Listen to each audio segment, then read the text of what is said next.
I think it's funny that Miles O'Brien is Miles O'Brien. He's never Miles. He's always Miles O'Brien.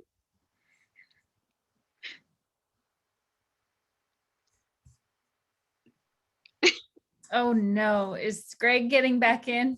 He's trying. Oh gosh. Don't worry, he'll come back. Did you guys like coordinate on your outfit? Or is it like a news guy It's like thing? black and white day. I could put a tie on. Oh, did he lose his status as a panelist, Amy? He said he can't get back in. It's not letting him in. Okay, I'm gonna see if I can do something. I'll be right back. Okay. So, hi everyone. Our technical difficulties today are ours. So, Pete, you clearly know Julie. Do you know Mindy Kirshner from CVG? Because you should. I don't. Hi, Pete. Hi, Nice to Mindy. meet you. I don't see. Now I do. Hi. Stand a couple. How are Hi. you? I didn't see you in the Brady Bunch panel on the right side of the screen, but it's great to meet you. And I'm excited for this panel. I think it'll be very fun and positive. Same, yeah. This is great. And Pete, do you know Miles O'Brien? I'm not sure if you two have met. Just a little. I'm glad you're here, pal. It's a little touch and go there, wasn't it? I know, skin of my teeth, but made it out. CNN would have rather me stay out on the beat all day today, but it all worked out. The timing worked. Good. Glad to see you. Amy, can I send him my panelist link? Yes. Okay. I actually I'll send him mine. Are you sure? Yeah, because I'm not using it. Sorry about that, Amy. No, it's all good. It's all good. My palms are only sweating a little bit. Everybody on this is seasoned pros, though. This kind of thing doesn't make them nervous. It just makes me nervous. Haven't lost a patient yet. Don't you worry. Oh, dear. We just shipped out your Spirit of Flight today, Miles. What's that? Oh, you did. Fantastic. Yeah. Excellent. Excellent. Yeah. So, Pete, where are you? Are you in Columbus? I'm in Columbus. I'm at my aunt's house in suburban Columbus of Westerville. So Oh, wow. It all worked out. I was able to perch out up here and doing it from here, the guest room. Well, that's Live nice. from the guest room. Live from Ryder Jet Center. See my Blue Angels. That's good. Well, you definitely have better bandwidth there. That's for sure. Exactly. Nah, they're good to me here.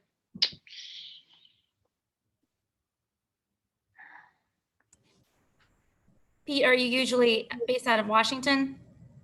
Yeah, I'm there all the time, except when I'm traveling. I've been on the road for about 16 days with a 48-hour layover at home. So I was covering the United incident in Denver where the right engine flew through a fan blade and they had to make an emergency landing. And I was there from Monday to Thursday and came back for a little bit, and then have been covering vaccine rollout for J&J. So I was at UPS headquarters Worldport, which is in Louisville. And then we found out that some of the vaccine was going to be, some of the first shots were going to be here in Columbus at OSU. And so we scurried up to OSU yesterday and somehow made that work and got it on TV and kind of by the skin of our teeth, but it's been a lot and it's been very fun and, you know, really rare that you get to cover a bunch of stories back to back with a happy ending. It was a great tweet you put out about that Yeah. story, Pete, about how that all happened. Yeah, that was fun. It was a fun chain of events. I have zero complaints, although it was a tiny bit stressful for a moment. Hey, Stephanie, can you hear me? Stephanie? Who? Isn't that Stephanie? She's using a panelist link. She just needs to turn her video off. She's made herself co-host. That's how she got those lists for you. Oh, I can do this. I can do it. I just withdrew her. Is It looks like she's still on. Stephanie, can you hear me? Yeah, sorry. I was just joining the webinar. I don't know. Am I like a host? Yeah, you I'm made gonna move you to attendee. Right. It's okay. I'll Oh. just take care of it. Okay. This is why we tune in early. So when after Amy takes care of this of this thing, because first we lost Greg, now and so we'll have 1 minute where people can hear us, so we don't want to say anything too damaging. Like when you were talking about me and you didn't know I was on. Yeah, I would tell you to your face. That's true. I'm And you have. operation. That's true. Okay, I can't remove her because she's a co-host. Okay, So there's 2 NAA. that's fine. Unless Stephanie, you might be able to hear, you can leave and try and join with a non-panelist link or not logged in as NAA. But, Okay. okay. I'm gonna share screen and I'm gonna go live. So we have to be about 45 seconds, right? Yep. That's right. So welcome everyone joining us for. Wait, I haven't gotten. Oh, okay.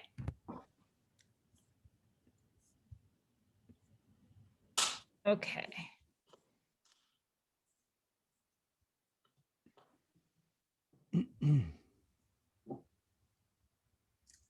We are live.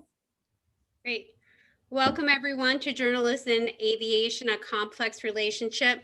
We have just about a minute before we get started, so please make yourself comfortable and get ready for a great hour. We will be happy to take your questions during this.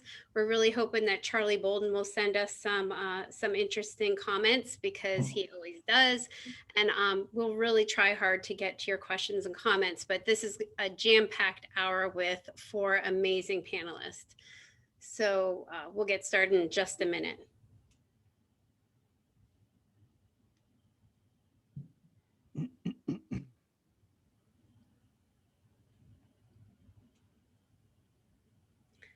Hello, and welcome to Journalists and Aviation, a Complex Relationship.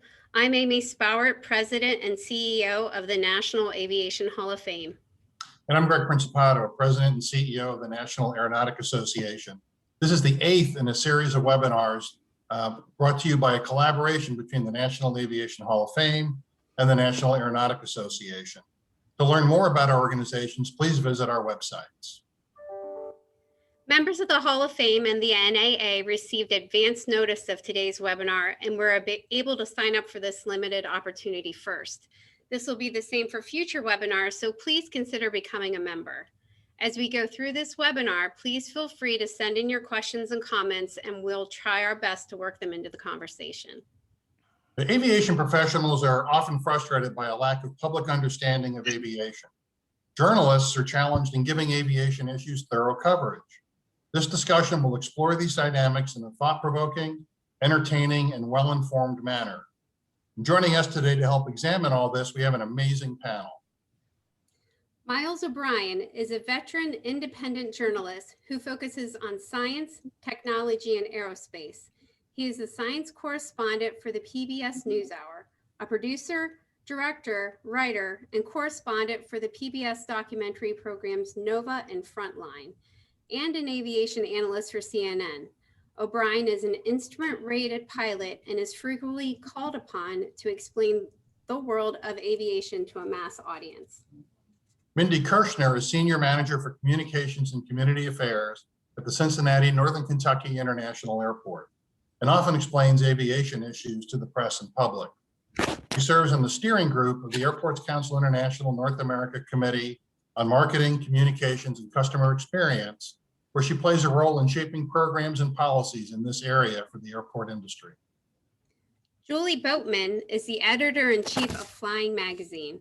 Julie began her career in aviation as a flight instructor and an editor at Jeppesen Sanderson. From there, she joined AOPA as technical editor of their publications. She has worked as manager of Cessna Training Centers and manager of the Aviation Training Solutions Group at Jeppesen after their absorption into Boeing. She is also a DC-3 and Douglas aircraft historian. And Pete Montine is the aviation and transportation correspondent for CNN. Pete is also a pilot and a flight instructor who has flown in aerobatic competitions and been around aviation all of his life. Prior to CNN, Pete was transportation reporter for WUSA 9 in Washington, D.C. He's also worked as a reporter in Harrisburg, Pennsylvania, covering a wide range of issues. And Pete started his career as an intern working with Miles O'Brien. So we'll get Miles to tell us how well he's doing. Let's get to the heart of the issue now with our first poll question. If we can put that up. And it is, there we go. Do journalists at large do a good job covering aviation issues?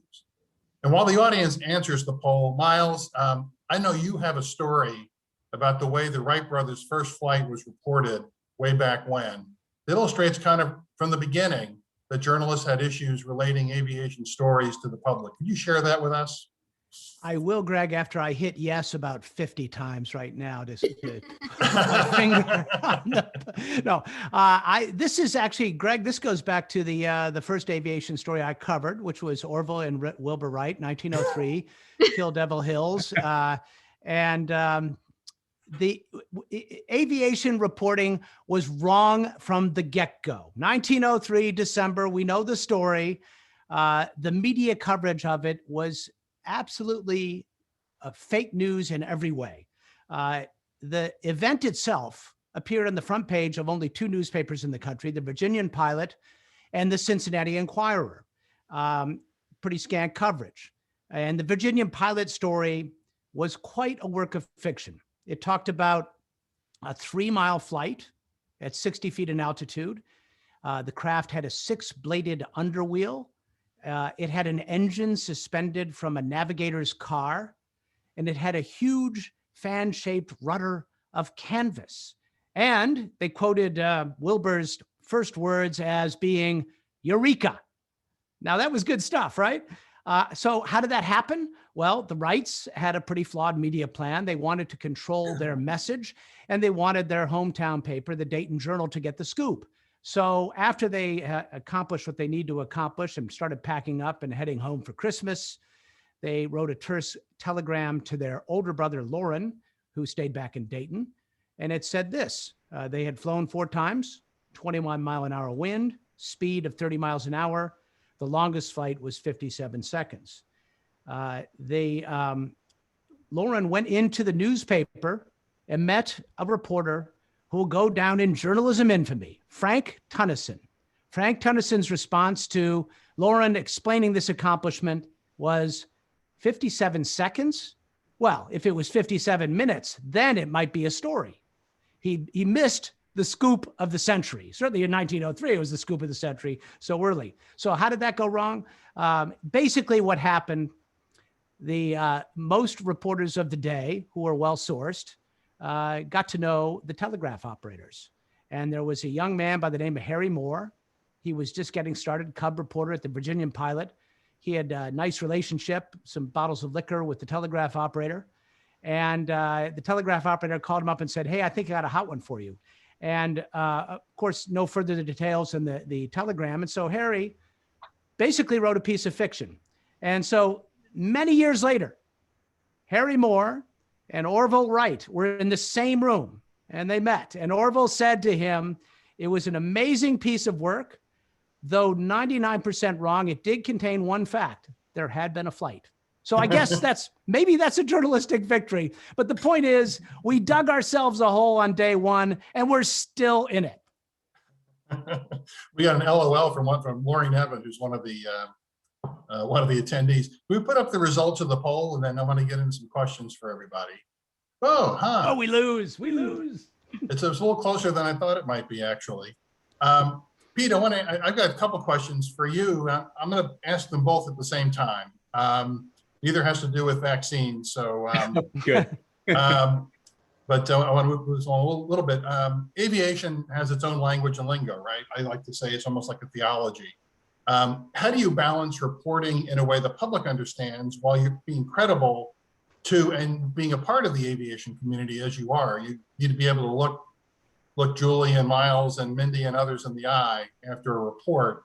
And the other question I have for you, you can take them in either order you want. One of our attendees, Jennifer Nahn, asks, with outlets like CNN focused on politics and COVID, you spent the last couple of days covering COVID vaccines, right? Is there a way to get them interested in aviation-related stories that might not be hard news? They're sort of related questions, but I'll take the first question first, second question second. I'm really lucky to have grown up in aviation. I'm really lucky to have been exposed to it for a long time. I'm also really lucky to be a flight instructor and to have taught people how to fly from zero. And I have a lot of empathy for people who come to aviation with not much of an existing background. It's not only learning to fly is like learning a complicated musical instrument. It's kind of like learning Mandarin. And so I think that journalists can get painted in a bad light when covering aviation because there's a lot of nuance and it's very technical and it's a very deep and broad subject. You can be an expert in one part of aviation, but not an expert in every part of aviation. So it's really hard to get fully read in on it just by virtue of the fact that the topic is so big and so technical. So it's hard for me to sort of slam reporters, especially as someone who has been one for about 10 years, has been in local news. I see friends on social media say, you know, this person, they'll post an article and say, this person got it wrong. They got aileron wrong, or maybe they learned something that was sort of lost in translation from a fire chief after an airplane accident. So I think it's a particularly hard subject to report on. And I think the thing that we can do as aviation as a whole, and I sort of consider myself part of it, although my day job is being a reporter, is just increasing the outreach. I think that if you see something wrong, say something. We live in an information and accessibility age. And so I think it's very easy to reach out to a reporter in a non-accusatory way or an attack, but say, hey, this is something that is not exactly right. Let me help you. And so I think there needs to be a larger partnership between journalists and aviation. And I'm so thrilled to be on a panel about this because I think that this can sort of really lead to a positive and constructive conversation. The second question, how to get aviation topics in the media, it's something that's a little tricky because aviation is not always the topic du jour. When it is in a big way. So I think that if you find a way to make an aviation story connect with the story of the moment, that's probably the easiest way to get a story on to a large outlet. But I think we also, again, the information age, there's so many outlets and people have such an ability to narrowcast the things that they want exactly. Sometimes you're getting a lot of eyeballs in places that wouldn't be places where you would get eyeballs normally, that didn't even exist 10 years ago. So I think that you just sort of need to find and hone in pitches to reporters who you know will really sort of take those things, lean into who those people are on the broad spectrum of aviation reporters. I see some really actually very good aviation reporting out there. And I follow a lot of people on Twitter who are really good at it. Some things that might be very granular and some things that might be more broad. CNN's a place that covers things a little more broadly. And I know we're going to get into some of the things you just said in a little bit. I know Amy's got some questions for you later on that.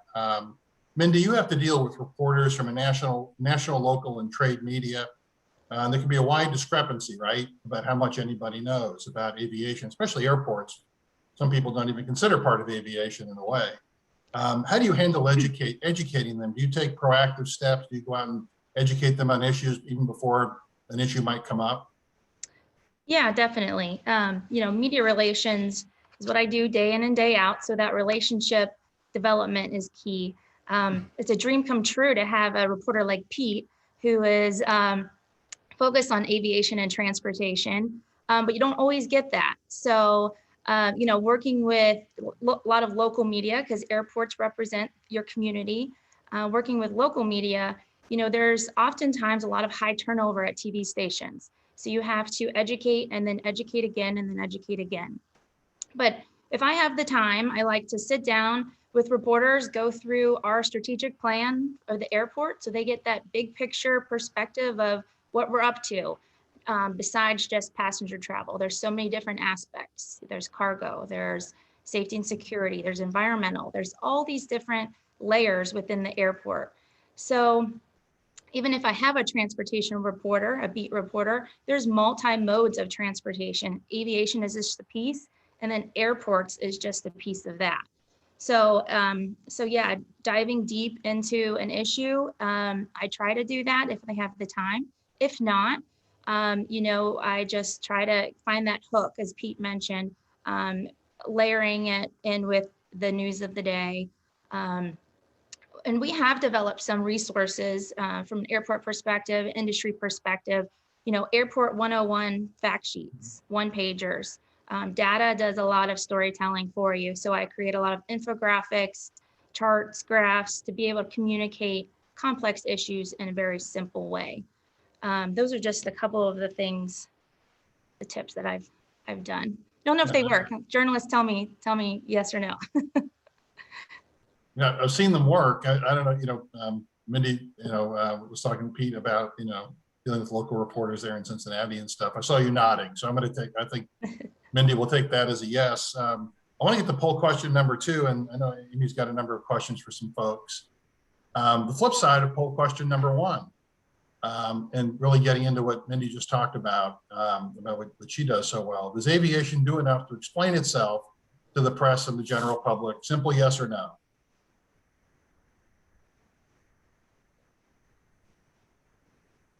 Yikes. Somebody put a blindfold on Miles.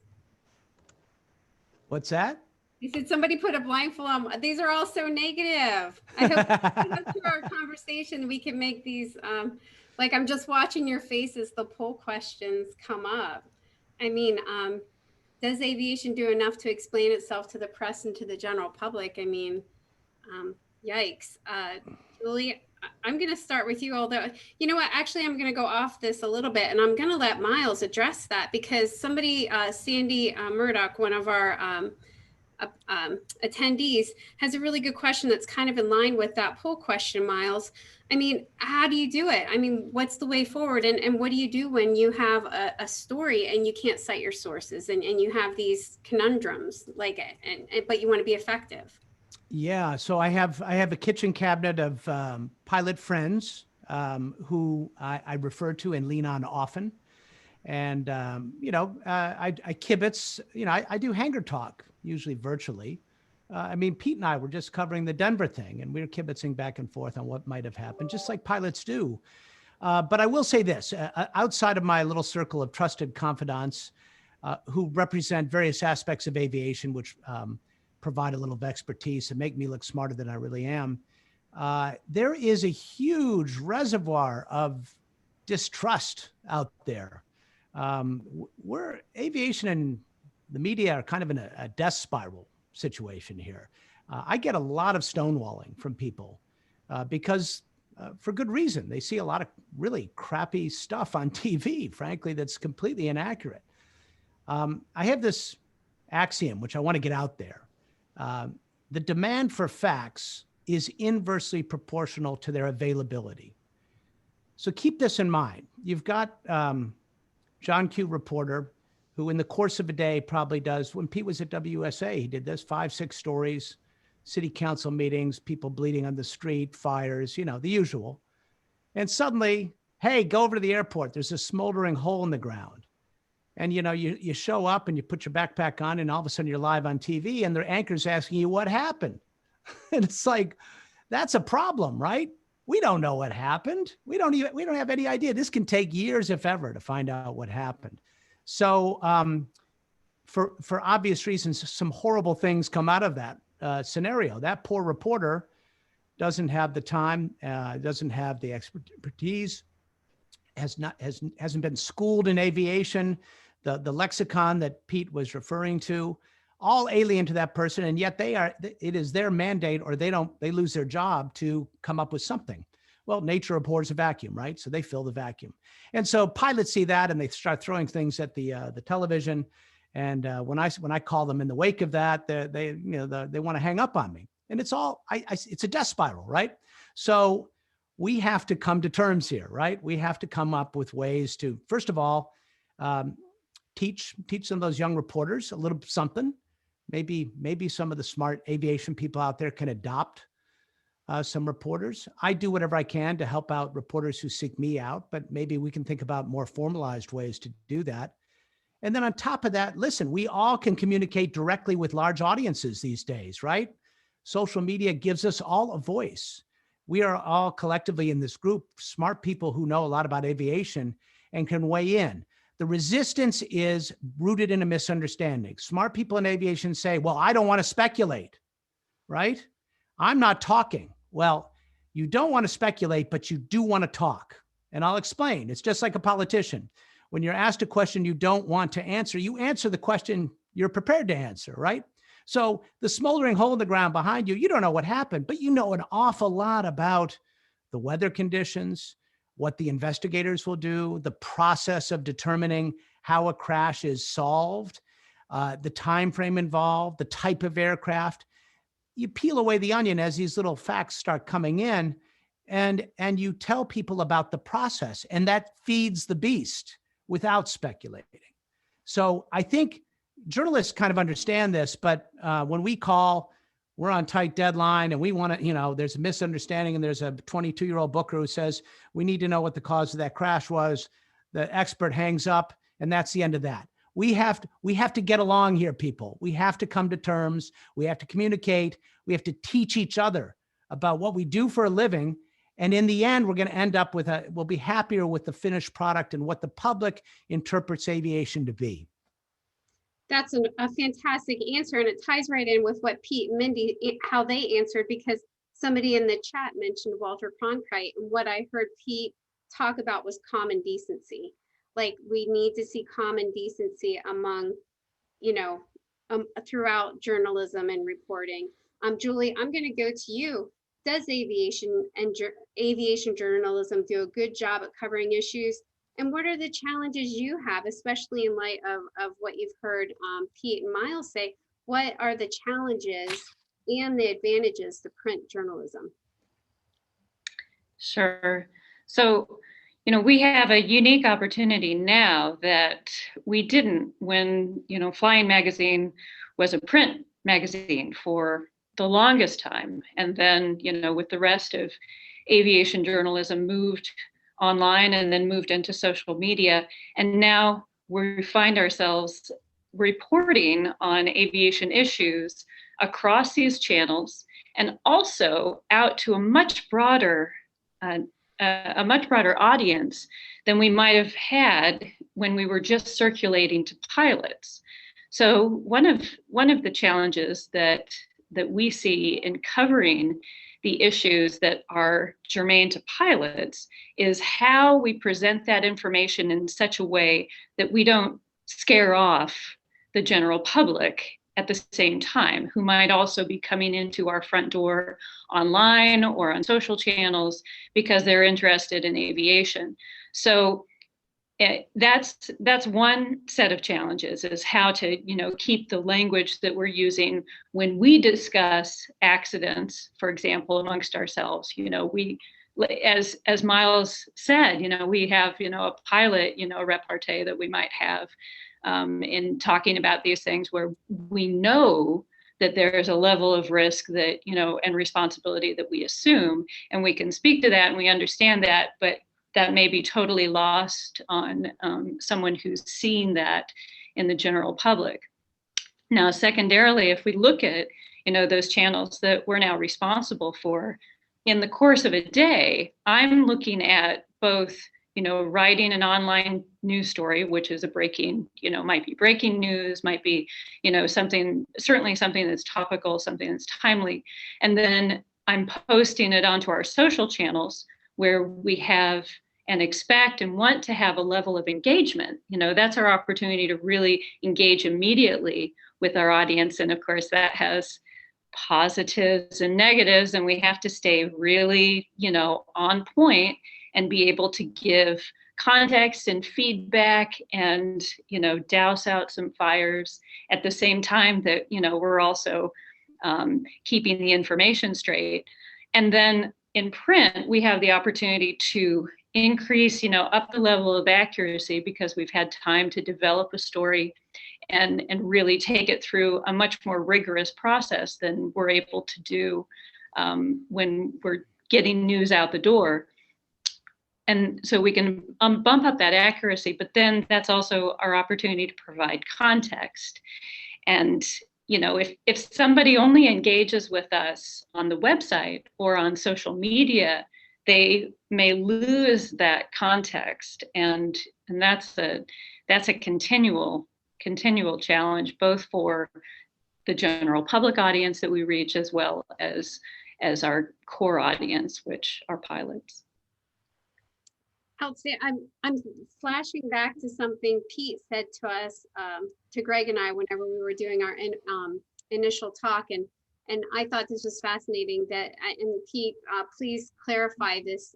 It was something along the lines of this scary. Not you didn't use the word scary, but one of the interesting parts of doing live reporting on these very fast, hard hitting. Once you say it, it's out there. Unlike Julie, who might be able to, I'm not by any means downplaying or saying it's easy, but I'm saying you have to do things so fast sometimes that you don't get a chance to sort of edit and prepare in your head. And once you say it, it's out there. Am I getting that right, Pete? There's still a fair amount of preparation that goes into live television, especially when you're pressed into service like the 777 incident in Denver last week. I already know a lot about it, so I'm at a bit of an advantage. But I think, we live in a digital era and there's deadlines at every moment. I mean, they're always coming by you and passing by. So, there is an advantage to being in a position like Julie's, because her audience is one that is inherently interested in aviation.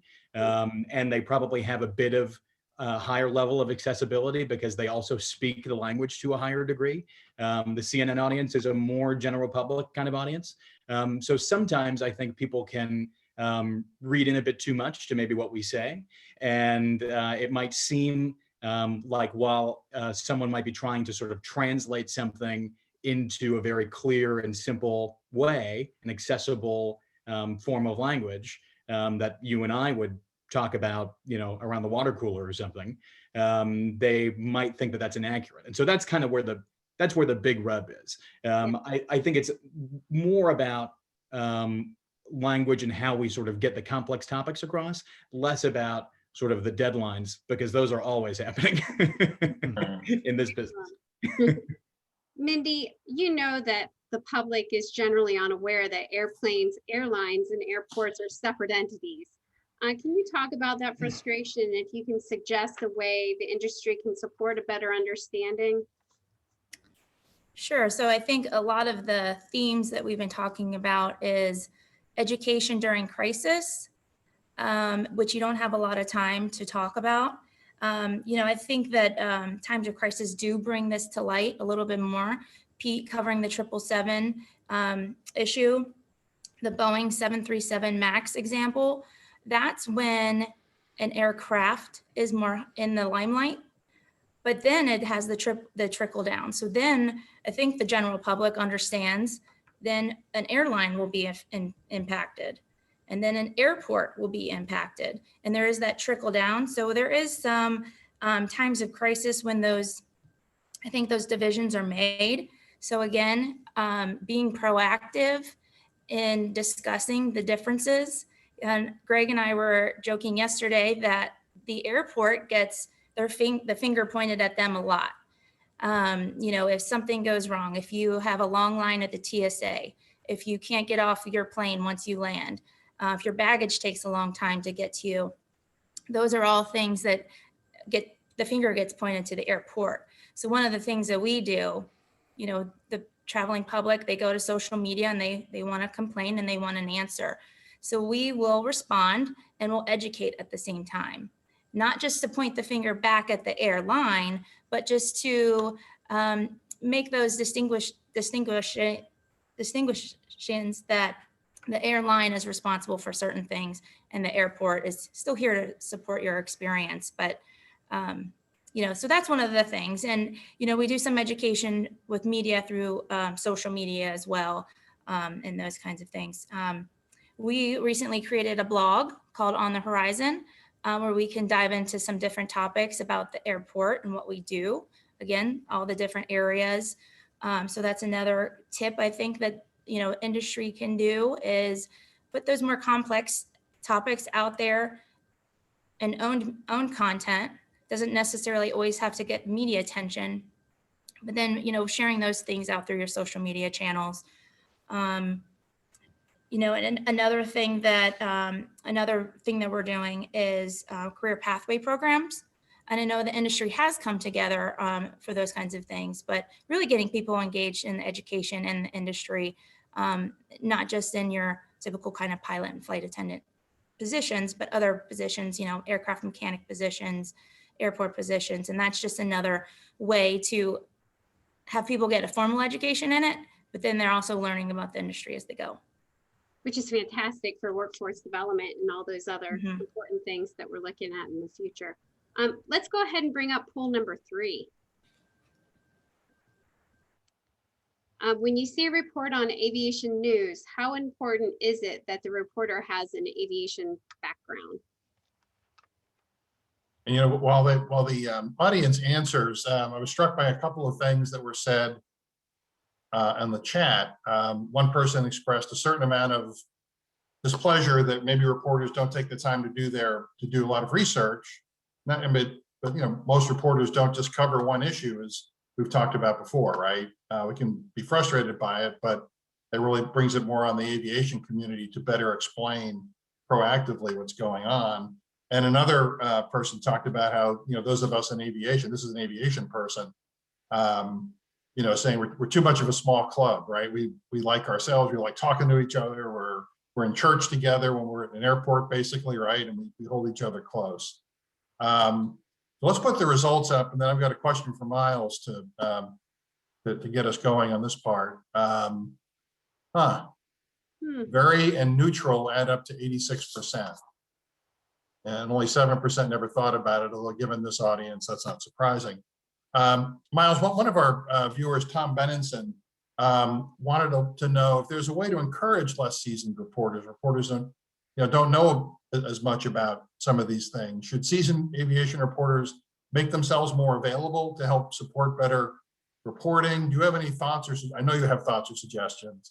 I so I don't have to ask if you have any. I do. To create a better understanding for journalists. So you might have a thought. Well, you have to remember that people are fascinated by aviation, right? Yeah. It's a mystery to them. The truth of the matter is, if we all could adopt a reporter, a nice young little, we'll get Sally Struthers on TV to talk about the poor starving reporters, and let's adopt a few of them. Sally Struthers? And then why doesn't Pete take them up in his Citabria, give them a couple of spins. Seriously, I'm being slightly facetious here, but there's a great appetite and interest for this. So it's not like we're feeding beats to people here.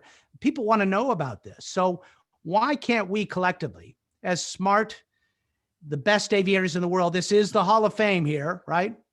Why can't we come up with a way to teach journalists about our business? Maybe we can come up with, years ago, I was thinking of John and Martha King flying around Alaska, teaching people how to fly. These days with the Brady Bunch, we could do this tomorrow if we wanted to. But why not come up with an aviation media academy concept where these poor struggling, I feel sorry for these reporters, it's hard work. It's over a lot of hours, not well paid. They don't want to be stupid. They just are under the gun to get the 6 stories out, and it's a grind, right? But those people at the local level kind of write the first draft of the first draft of the first draft. So it's important we get to them, right? Before it ever gets to Pete or me. We want to make sure that people are getting the right gouge from the outset.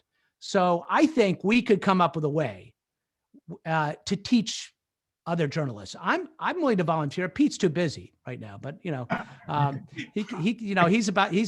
his phone is buzzing right now. They want him probably on the plane again, right, to go somewhere else. I know what this is like. I did 17 years of that, and I left most of my bone marrow at CNN. But so I think we should collectively think about this in a proactive way. I'm tired of the the pissed off pilots complaining about journalists. We do the best we can. Some of us do better than others. Some of us just don't have a fighting chance.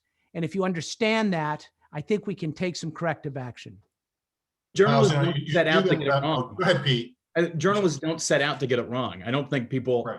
I don't think people in the profession, they wouldn't be attracted to it if they were the type who was not curious, the type who did not want to figure out what was at the heart of the matter. And so, you know, as someone who spent 10 years in local news, you do have to be a generalist and know a lot about a lot of different things. But sometimes you get painted into a corner on an assignment where you don't know a lot about something. And I see that Tom Haynes and Jennifer Nahn have commented saying AOPA has a glossary for reporters, which is an awesome start.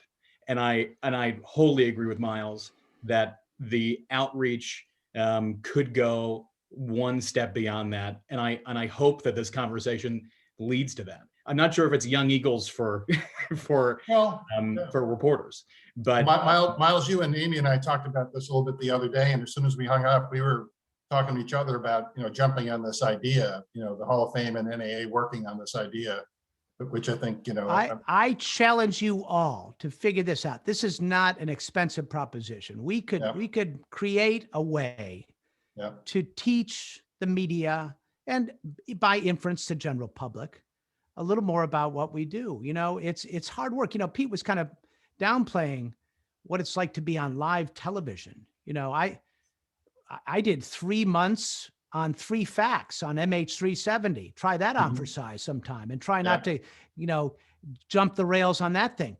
Carl Wallenda has nothing on live TV. I mean, you are no net all day long. Every word you say is scrutinized by legions of pilots who are out there and they're cranky mad and they're, you know, they're on a layover they're not liking and they're seeing you on the hotel and you say something wrong about the aileron or whatever it is, and they are so in your face, right? So it's the second time you mentioned the aileron. Yeah, I don't know. I got it on the brain, I guess. And you know, Miles, whenever we were having this conversation the other day, you know, about your 3 facts, I remember when Steve Fawcett went missing. Oh my gosh, we had nothing. We literally had nothing. And that went on for months as well. I can't imagine what it would have been like to be a reporter. They had people looking at satellite images just to keep them busy so they would leave the reporters alone. It got so bad on that one. I got in my Cirrus in New York and I flew to Truckee and I joined the search because I had nothing left to say. I just said, well, what the hell? I'll go out there and see if I can find him. And so that became a story on its own right. But again, that was a story about process. How do you find a guy in Nevada, of all places, you know, with all the leftover mining stuff and all the things that can distract you? Anyway, so yes, this is the problem. Remember that law. The demand for facts is inversely proportional to their availability. That is a problem. Right. Well, and, you know, to be fair to the reporters in the audience, I've had several call me over the years and ask me, you know, I've got this story, I'm thinking about this, what do you think? And so that has happened. And well, you don't hang up, Greg. So I give you credit. You don't hang up. But we need a Rolodex of people who are hot, cocked, and ready to get on TV, frankly, and willing to take the risk, you know, and assume you're going to get on the TV. You might be asked to speculate, but you don't have to. Right. And by the way, both Amy and I made a face, Miles, when you mentioned beats. I'm totally in your camp on beats. Amy is wrong on beats. One of God's few mistakes. I've actually come around on beats. Oh, I'm cooked now. Anyway, so Mindy, we talked about local news that has been brought up a couple of times.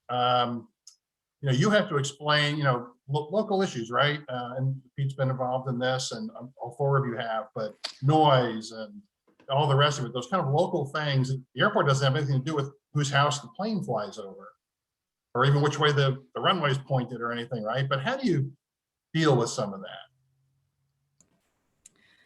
A lot of it is that community outreach. We put some information on our websites. We do community tours. We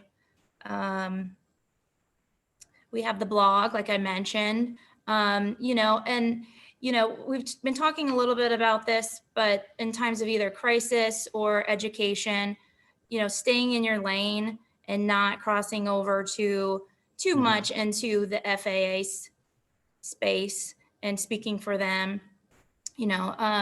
And Miles brought this up also, is during a time of crisis, you don't have a lot of information. So, you know, explaining the process. So I guess explaining the process, referring, sometimes I have to do that, you know, sending people to either the TSA, they have their own public affairs department. But I try to help and educate as much as I can, at least with reporters, with the community. Again, we do those kind of grassroots efforts where we invite the community to either come out to us, or we put it out there on our website, on social media, through blogs, any kind of content that we can.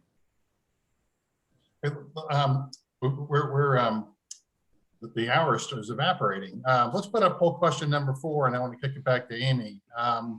Question number 4 for the audience: what is your level of confidence that an aviation-related incident will be reported on thoroughly? High, neutral, or low? And it's a very much aviation-centric audience, I think. Amy, I'll kick it back to you. Okay. Let's just give everyone a moment, because I'm very interested. I was gonna, okay. Amy, go ahead and show the results, please. A low level of confidence. Okay. I was gonna start with Pete on this one. I'm actually gonna start with Julie.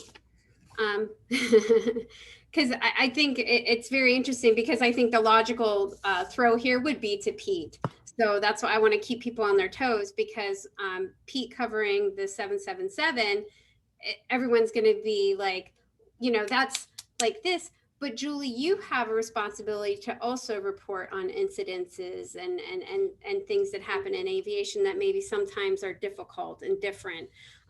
How do you do that with your audience with flying? How do you apply? Because I know you talk a lot about not scaring your readers, risk aversion, you know. So how Pete and Miles are going to do it is completely different than how you do it. Can you talk a little bit about that? Sure, Amy. It's as you and I discussed before, it's a really fine line that we have to walk with special interest aviation journalism, because our audience is primarily pilots. And when we report on an accident,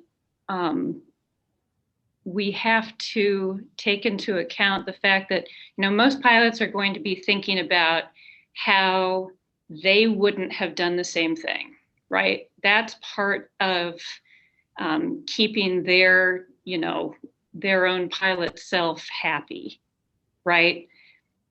If we report on things, you know, that we have to have all of that context. So we'll dive right into some of the nitty-gritty details that wouldn't necessarily be shared with the general audience. The general audience, if we start walking down, you know, all of the different things that go wrong, and that, you know, the funnel that led to the accident, we would lose a general audience pretty quickly, because they would just write off aviation is dangerous. That's another reason why it's dangerous. I don't want to have anything to do with it.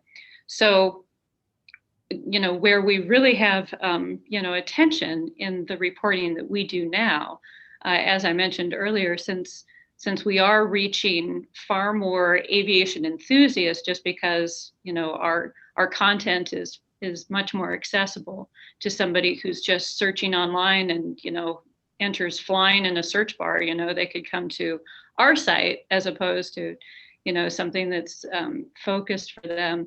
So we need to make sure that we're not, you know, we're striking a balance between that pilot need to know what happened so that I can either avoid it in my own flying or reassure myself that I'm not going to do that stupid thing, right? And at the same time, you know, that person who is interested in aviation, we need to assure them that, yes, they too can learn how to successfully fly, so that they can manage those risks and not, you know, and not have, you know, an accident be a part of their experience. So it's almost kind of like a learning experience, like a learning opportunity then for pilots. Mhm. Always, always. So, Pete, Miles, Pete, I'm going to start with you. Clearly, the 777 incident recently was huge news, and you being a pilot made you very effective. Not that you're not effective anyway. I said that wrong. But you're a great reporter. I'll even take the compliment however it comes. But I mean, you knew that it was going to receive massive public attention, and so how did you report that? How do you decide how to do that when we're seeing pictures of an engine casing in somebody's yard, and I think in the aviation world we're all thinking, what an awesome pilot, what a great job he did, and other people are thinking planes are falling out of the sky, we're all going to die. So how do you do it? I think inject some of what we all know as those in the aviation world, that the crew was incredibly skilled. They responded on training. They do engine cuts like this all of the time. Of course, it was going to get a lot of attention because of the fact that the images were so dramatic and they were coming in every moment. We were seeing the cowling in the guy's yard, wedged between his rancher and the RV, parts of the fan blade and Kevlar on soccer fields. I mean, it was a very interesting story, and a really great one because nobody got hurt. So, it's not very often in television news that you can talk about something with such a great outcome. So I mean, as a reporter, I leaned into that and how important it is that this crew was able to do this so dutifully and successfully. And, information was coming out every moment. Miles was talking about sort of peeling back the onion, and I was able to sort of contextualize and report simultaneously on, okay, now we have the air traffic control audio. This is what declaring an emergency means. What's it like to fly an airplane on one engine? Well, I can't say that I've flown a 777 before, although if anyone wants to offer me simulator time, I welcome it. But, talk about how an airplane is different, the physics change.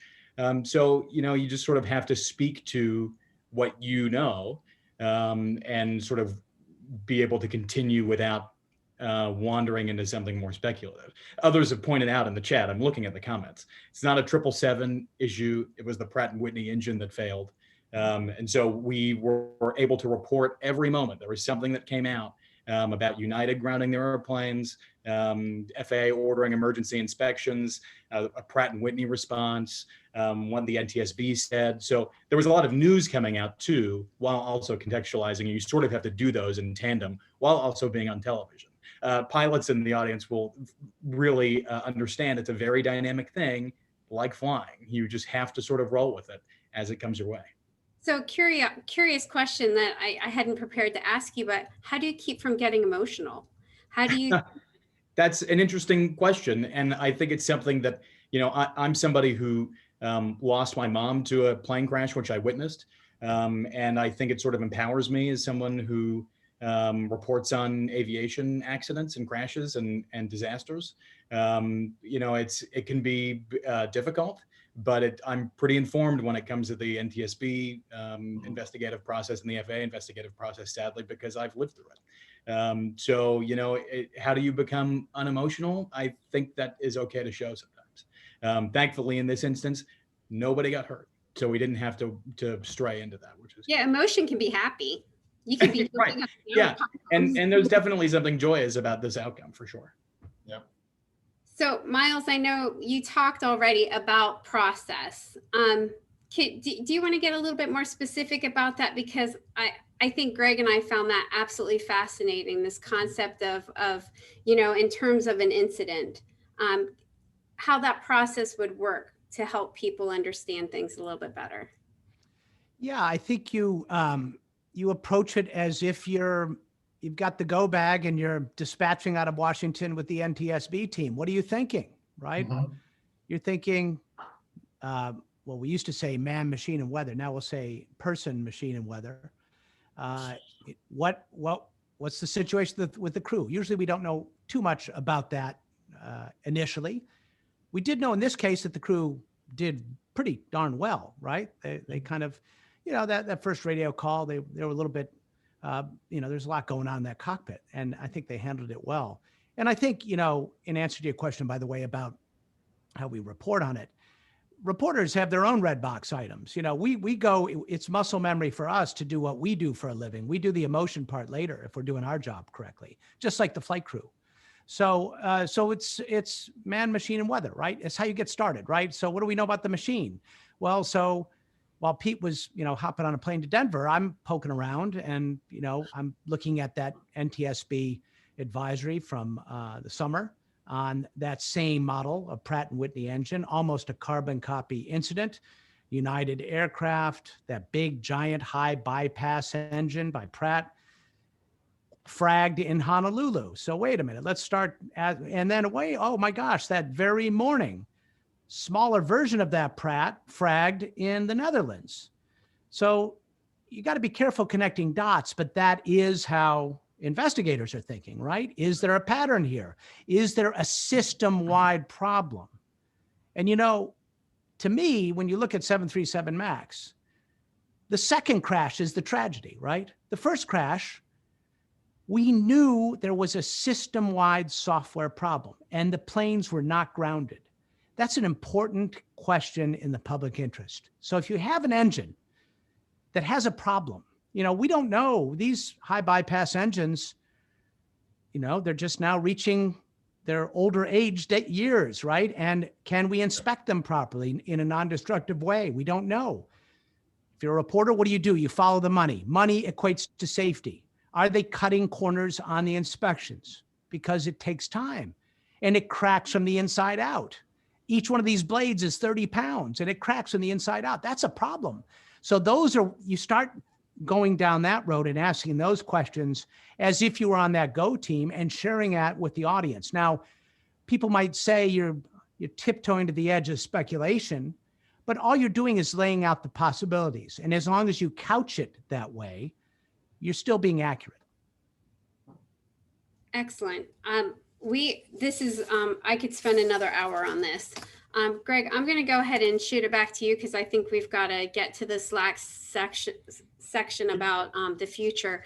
But I would ask you, I know this is your portion, but include the question from Becky Ludi about how these folks can help inspire the next generation of aviation journalism. So Okay, I'll try to find that question. Well, it's how do you inspire the next generation of aviation journalism? Okay, so all right. So I just want to comment on what's just been talked about. If I could, I mean, Amy, getting back to what you said and what Pete, Miles, and Julie and everybody been talking about, you saw the video of the guy looking out the window and the engine's on fire, right? And everybody, you know, people go, oh my God, that's how scary. The thing that got me was the plane was flying level. You didn't hear screaming in the cabin, so the cabin crew was doing its job. The pilots were doing their job, and they brought it down. And in a way, if somebody were to ask me, I'd say there's evidence of why aviation is so safe. You know, we learn from everything, right? But as Amy said, we want to spend the last few minutes talking about the future of aviation, the future workforce and broader public understanding and support. And so instead of the questions I have written down here, which maybe we'll get to, but Becky Ludi's question about inspiring the next generation of aviation journalists. So I think part of it, Miles, maybe what we've been talking about earlier, whether it's the Brady Bunch group here or some others, but I'm gonna throw it out there, maybe going in order around here with Julie and talk about, you know, how do you inspire the next generation of aviation journalists to come in and sink their teeth in? Well, first of all, it's knowledge of this profession as a viable path for somebody to take. You know, we've tended to focus a lot of our outreach to youth in, you know, around STEM, around being a pilot, engineer, and, you know, the more you know, science-oriented kinds of aviation careers. Whereas, you know, not everybody wants to be an engineer or a pilot or, you know, a scientist. And those of us who knew from an early age, like I did, that I wanted to be a writer, I wanted to write for magazines, I wanted to, you know, be part of aviation journalism, and it just happened to conflate with my learning to fly in high school. But there was really, nothing other than, me picking up a magazine and devouring it, that I would even have any idea that this was a path for me to take. So we need to illuminate this as a career and not be so focused on getting people into, kind of the traditional aerospace careers, because there's so many other ways to be engaged with aviation besides, being in those roles. So that's the first thing is getting that word out there and telling those stories and sharing, our own journeys and how to get there, because that can be, my own crazy roadmap. I wouldn't necessarily give to anybody, but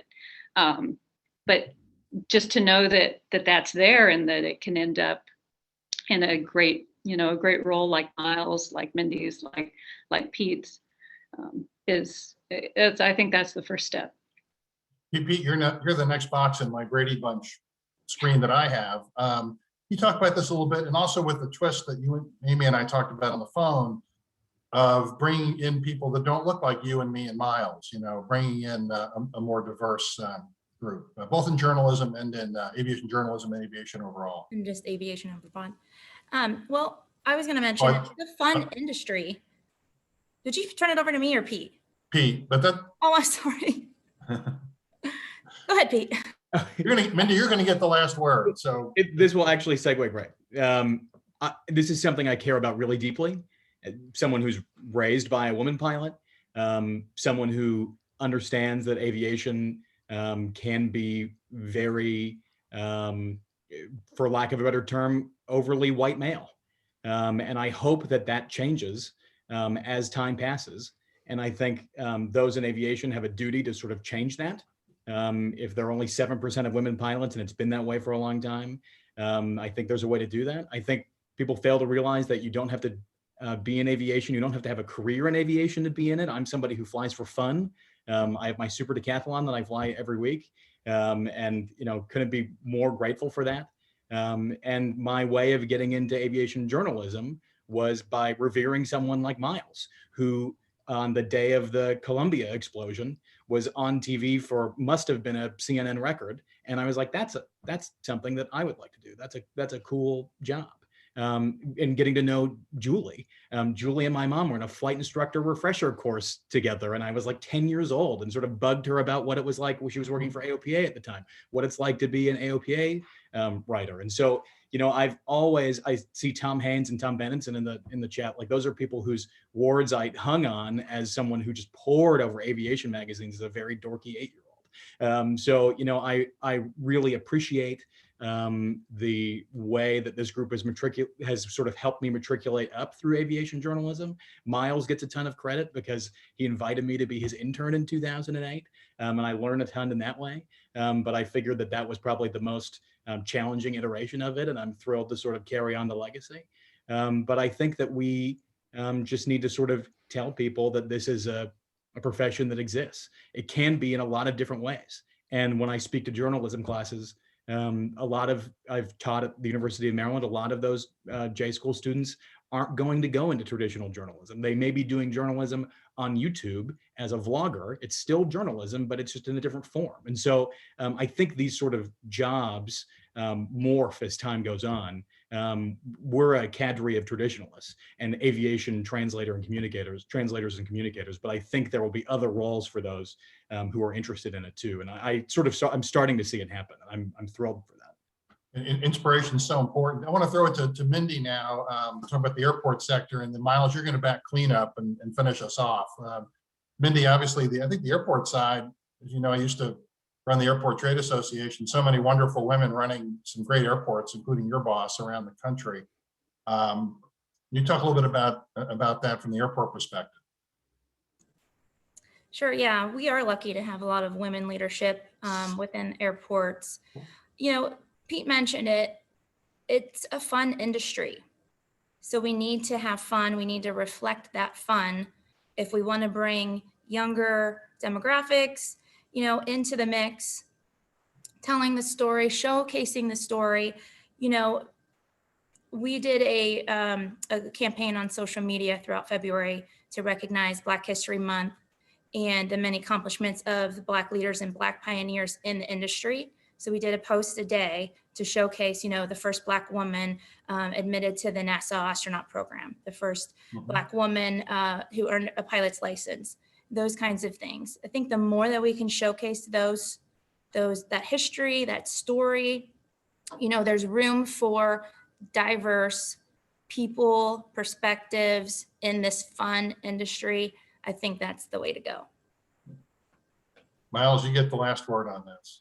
Okay, first off, I have to say, what? You get the last word because you're fun. Oh, shucks. Let me just say how proud I am of Pete Montine. And not only is he a great reporter, he knows how to dress. Yeah. And I'm just kidding me. I'm your Robin. He learned everything. He learned everything from me, including how to go to Brooks Brothers and get the blue blazer and the white shirt. Yes. So let me just say this. I think may I put in a plug? Is it okay? Quick plug? Yes. On May 12th on the PBS program Nova, you're going to see a film just in the final stages of editing called The Great Electric Airplane Race. Aviation is in the midst of a revolution right now. Electrification is coming. I had the good fortune, these urban air mobility ideas are real. They're going to happen. And there's a company in California, Joby. They are serious about building millions of these aircraft. This is going to fundamentally change aviation in ways that they did at Kill Devil Hills, right? So what's interesting about it, I went out to Fresno, California, and I flew in a Pipistrel Alpha Electro. And there are 4 of them in a hangar there. This guy, Joseph Oldham, has a little nonprofit, and he, among other things, wants to teach young Black kids who live in the neighborhood across the street from the airport, which is how it goes at airports, bring them across the street and teach them how to fly. I met a young man there, Michael Murphy, who was flying an old 152. And he said, I'm tired of flying these 1960 pieces of shit for $200 an hour. He said, Joseph is trying to get a waiver to use the electros for his flight school there. And that would drastically reduce the cost of his access to aviation. It would give him a modern aircraft that flies like a magic carpet. And so what's important is we need to embrace these new technologies, which are more cost effective and will bring in a broader audience, provided we encourage people like Joseph Oldham, who's taken it upon himself to recruit in that neighborhood. So we need to open the doors, open the hangar doors here. We've got, since 9/11, we got a lot of razor ribbon between us and the general public. And we need to work on that. It's not just journalism that's part of the picture, but it's aviation writ large. We're a little bit of an old boys club. With all due respect to our female members of this, we know what we're talking about here. And we need to step beyond that. And a lot of other things that we're talking about here will fall in place. Just real quick, Miles, before I turn it over to Amy to wrap up. You mentioned the electric. We're looking to resuscitate the Pulitzer Trophy for electric airplanes. So at NAA. So once we get some I was blown away at the stuff that's going on right now. Please watch May 12th, PBS Nova. I think you're going to like it. That's great. Everyone will tune in, I'm sure. And of course, we love our folks at MagniX and Buy Aerospace. There's a lot of really amazing companies doing, but that's May 12th on Nova. I want to thank everyone today, and because we have so many people from AOPA and this is an aviation rich, I just want to take a second and let everyone know that we're all thinking of Mike Collins and his family. AOPA lost one of their own this week, and we're all devastated. So just a shout out to AOPA and Mike's family. Our next webinar will be happening soon. Everyone will receive a follow-up email. Please take our survey, and thank you for joining us. Thank you to our awesome panelists. You guys rock. Thanks for making us. Thank you. Thank you. Thank you all. Go catch that plane, Pete. See you guys. Thanks. Bye. Good for you.